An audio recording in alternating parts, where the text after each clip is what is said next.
In this video, we will overview turning on and adjusting the gap assessments. Note that at the teacher level, you will only have access to turning on the assessments if your Stride Academy administrator has allowed the teacher override. Once you have located and selected the Assessments tab, click on Gap Settings. Unlike the Progress Monitoring Assessment, or the PMA, you can take each gap assessment anytime and once per student, per grade level, for grades pre-K through 8th grade. You first want to select your form by clicking on the appropriate radio button. Note that the early term tests for prior grade level content. The midterm operates as a pre-test for the current grade level of the selected class or student, and the late term test operates as a post-test, also for the current grade level. Make sure to review which subjects you want turned on and place a check in the appropriate boxes.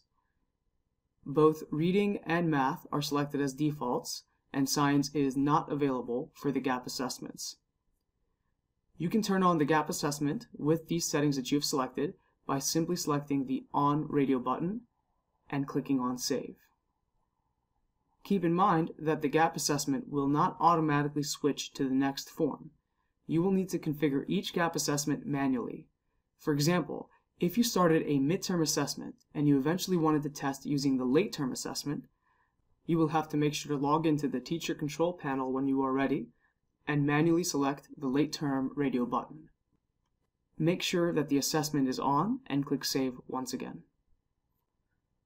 This option, which reads Allow students to finish their current test when forms are switched, will allow a student to finish the most recent assessment he or she was working on if you were to either turn on another assessment, change settings to a previously started assessment, or turn off the current assessment. If you wish for a student to stop all work on the current assessment, be sure this box is unchecked. To learn about generating reports for the gap assessment, reference our video tutorial on generating gap reports. You can always click on More Info to access and open our Quick Start Guide, which includes frequently asked questions. Additionally, we offer an online web form for any questions or concerns you may have.